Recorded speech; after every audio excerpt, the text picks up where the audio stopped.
Pemerintah Provinsi DKI Jakarta mulai melakukan pengetatan sterilisasi busway terhitung hari Senin ini. Gubernur DKI Jakarta Basuki Cahayapurnama menegaskan busway hanya dipergunakan untuk Transjakarta dan evakuasi seperti ambulan dan mobil pemadam kebakaran, serta kendaraan dinas pejabat negara yang berplat RI. Pemerintah Provinsi DKI Jakarta terus melakukan berbagai cara untuk meningkatkan keamanan dan kenyamanan warga Jakarta, sehingga para pemilik kendaraan pribadi mau beralih ke angkutan umum. Bukan hanya rute bus Transjakarta diperluas terutama di wilayah penyangga ibu kota, tapi juga memperbanyak armada-armada bus yang nyaman. Armadanya pun jauh dari kesan kotor, bau dan pengap sebagaimana diidentikan dengan kondisi angkutan umum selama ini. Sesungguhnya upaya Pemprov untuk memaksa warga Jakarta berpaling ke angkutan umum sudah banyak dilakukan. Mulai dari penghapusan 3-in-1, penggunaan sistem ERP atau Electronic Road Pricing, namun semua itu terkesan setengah hati dan tidak tuntas. Dan terbaru, Pemprov menerapkan kebijakan berupa sterilisasi busway di beberapa koridor yang dinilai rawan macet dan banyak penerobos jalur busway. Separator beton MCB juga ditinggikan, serta menerapkan sanksi tilang sebesar maksimal Rp500.000 bagi para penerobos jalur busway. Harapannya tidak lain agar warga Jakarta dan pemilik kendaraan mau meninggalkan kultur bermobil selama ini, sehingga memilih angkutan umum yang kondisinya kian baik dan nyaman. Dengan demikian akan berdampak pada berkurangnya kemacetan di ibu kota Jakarta. Tidak bisa disangkal, selama ini masih banyak para pengendara motor maupun mobil dengan alasan berkejaran dengan waktu menerobos jalur busway. Akibatnya bukan hanya berpotensi menimbulkan kecelakaan yang membahayakan jiwa. Lantas, apakah kebijakan sterilisasi busway akan mampu memaksa pengguna kendaraan pribadi beralih ke angkutan umum bus Transjakarta? Atau justru sebaliknya, malah makin memperparah kemacetan Jakarta? Sudahkah Pemprov DKI benar-benar memikirkan secara matang sehingga tidak seperti kebijakan yang lalu-lalu dan terkesan hanya reaktif sesaat dan tidak pernah tuntas?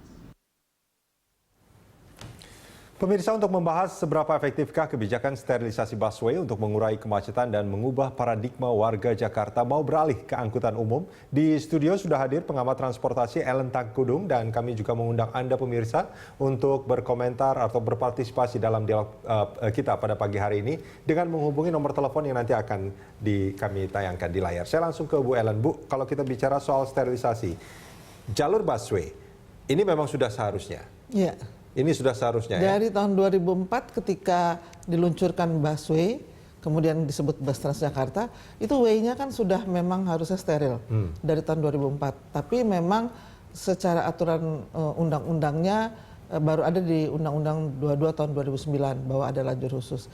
Tapi untuk status hukumnya sebenarnya ada rambu di situ. Rambu dilarang masuk selain busway. Itu artinya kalau masuk di situ sudah pelanggaran rambu. Gitu. Oke. Nah ini kalau kita melihat dari 2004 artinya sudah 4 gubernur ini kan, hingga saat ini kan. Ini kok nampaknya busway ini nggak steril-steril. Apa penyebabnya menurut Ibu? Apakah memang pemerintahnya sendiri sebetulnya bahkan sudah ada undang-undangnya ya? Ini memang kurang tegas, setengah hati dalam melaksanakan ini, takut mungkin banyak kritikan dari masyarakat karena banyak yang menggunakan busway atau gimana? Ya, ada beberapa hal. Yang pertama memang setengah hati itu tidak menerapkan ini secara konsisten terus-menerus gitu ya. Nah, kemudian kedua memang masih ada orang-orang bilang itu jalurnya kosong, bisnya kurang. Jadi kenapa kalau tidak diisi oleh yang lain-lain, apapun itu. Kenapa tidak diisi oleh saya yang sudah terjebak kemacetan? Itu misalnya kebanyakan paradigma masyarakat yang masuk jalur busway ya? Iya, karena kan itu kosong gitu. Nah, kemudian yang ketiga memang soal kosong itu mungkin benar karena bisa masih kurang selama ini. Tetapi kalau yang sekarang ini sebenarnya jumlah bus yang sudah disiapkan untuk koridor-koridor busway itu sudah banyak. Sudah 2 kali lipat dari tahun sebelumnya. Oke, gitu. 2 kali lipat, tapi apakah sudah memenuhi harapan masyarakat? Artinya sebenarnya jangan sampai Saya juga pengguna busway. Minggu lalu juga saya masih pakai busway. Sebelumnya saya sering naik busway. Kalau nunggu busway itu bisa sampai 20 menit loh. Betul. Bahkan kadang-kadang lebih. Terus kalau kita tanya sama penjual tiketnya, sudah sampai mana dia juga nggak tahu gitu. Ini kan artinya tidak ada kepastian sebetulnya. Padahal kita kalau naik angkutan, kita butuh kepastian gitu. Butuh kepastian dan butuh angkutan yang dapat kita andalkan. Dalam hal tadi waktu, dalam hal bahwa kita memang bisa sampai di tempat sesuai dengan perkiraan kita. Nah, betul seperti itu. Jadi kalau dilihat jumlah penumpang yang diangkut 4 tahun 5 tahun lalu sekitar 380.000 orang per hari, sampai sekarang juga masih sekitar itu. Jadi artinya penambahan bus itu mungkin membuat agak lebih nyaman, tidak terlalu berdesakan, tetapi jumlah orang yang naik itu belum bertambah. Karena itu tadi, yang penting untuk orang Jakarta atau orang Jabodetabek ini kan adalah kepastian waktu, keandalan dari angkutan umum kita.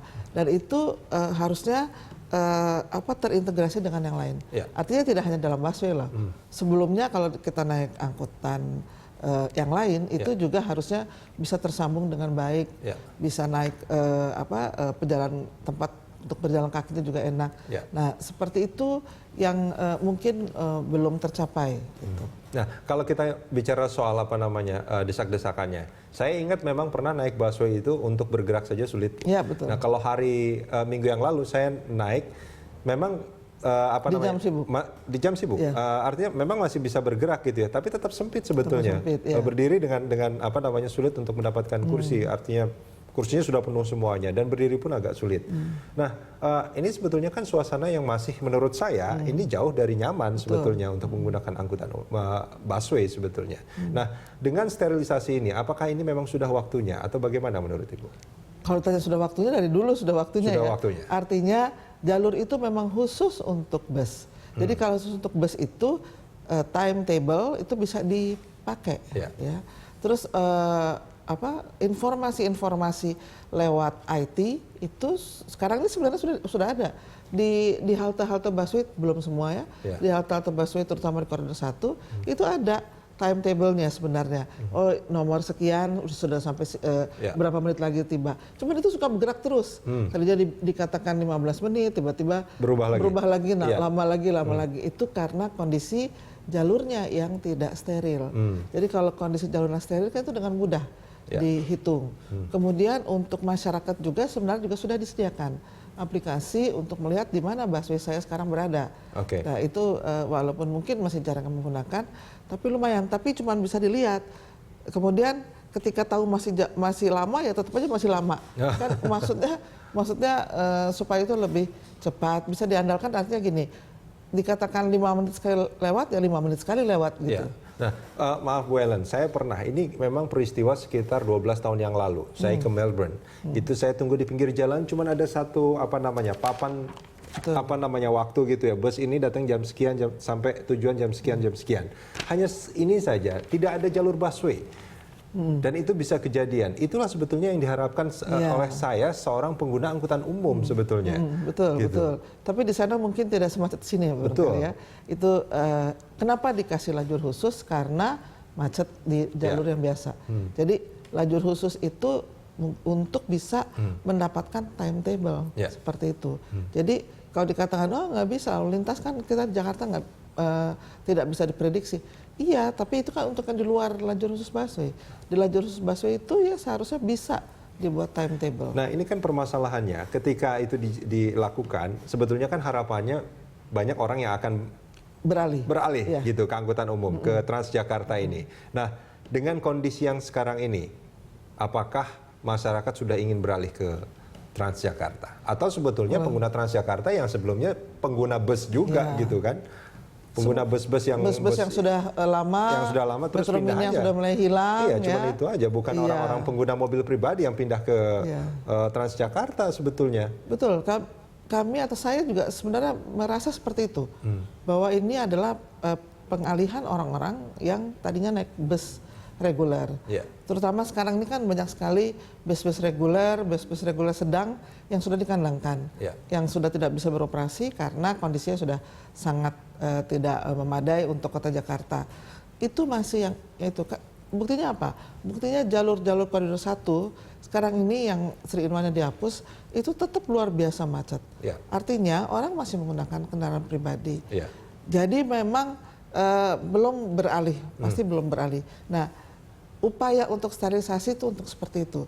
Jadi terutama di koridor 1 yang dikeluhkan sangat macet dan itu dihapus 3-in-1, itu dijanjikannya, oke, macet, jalur busway itu akan steril. Itu pokoknya tidak ada gangguan. Dan ada diskresi polisi, bukan untuk memasukkan kendaraan di jalur busway, tapi diskresi untuk memberikan prioritas kepada busway. Jadi kalau misalnya ada di perempatan itu terlalu macet, bus yang didahulukan. Bus maksudnya gitu. Bus Transjakarta. Oke. Nah, ini kan sebetulnya kalau kita bicara soal sterilisasi ini, Bu Ellen. Ini sejak 2004 sudah pernah saya mendengar berulang kali sebetulnya soal sterilisasi busway ini. Iya. Dan ternyata memang tidak memindahkan juga, artinya orang pengguna kendaraan pribadi ke Transjakarta. Waktu itu pindah sekitar 2004 sampai sekitar 3-4 tahun. Untuk nyoba-nyoba? Karena untuk nyobain aja mungkin? Enggak juga, kembali lagi. Kembali lagi ke ini. Karena buktinya jumlahnya orang yang naik busway itu nggak nambah-nambah. Artinya dia sudah ini ada juga yang beralih, kembali lagi menggunakan angkutan pribadi. Karena Kenapa? Itu tidak bisa mengandalkan waktu sehingga naik motor lebih cepat. Gitu. Artinya sebetulnya kuncinya kan itu sebetulnya. Kalau ini memang bisa diandalkan waktunya dari segi waktu dan juga kenyamanan tentunya, kemungkinan besar ini banyak mereka yang akan beralih. Paling tidak mungkin pengguna sepeda motor paling enggak. Nah, kalau itu tidak terjadi, maka sterilisasi ini juga tidak akan efektif sebetulnya. Salah satu caranya sterilisasi. Jadi kalau itu benar-benar steril dan kemudian tidak ada halangan untuk bisa mencapai waktu yang diinginkan, artinya headway-nya bisa disesuaikan, kemudian jumlahnya itu juga sudah cukup. Artinya cukup itu adalah kalau kita bilang headway 5 menit, ya 5 menit sekali harus lewat. Itu mungkin tidak langsung, tapi secara perlahan orang lihat bahwa naik busway itu lebih nyaman. Karena kalau di beberapa kali ada survei atau mahasiswa saya melakukan skripsi riset itu memang sebenarnya banyak orang yang mau menggunakan angkutan umum. Intinya tadi tidak setengah hati dalam jalan. Iya betul. Jadi benar-benar dijamin kalau naik angkutan umum seperti busway itu dijamin saya bisa mengandalkan waktunya, saya bisa tahu saya kapan tiba di tempat. Well, kita jeda sebentar, kita akan lanjutkan di segmen berikutnya.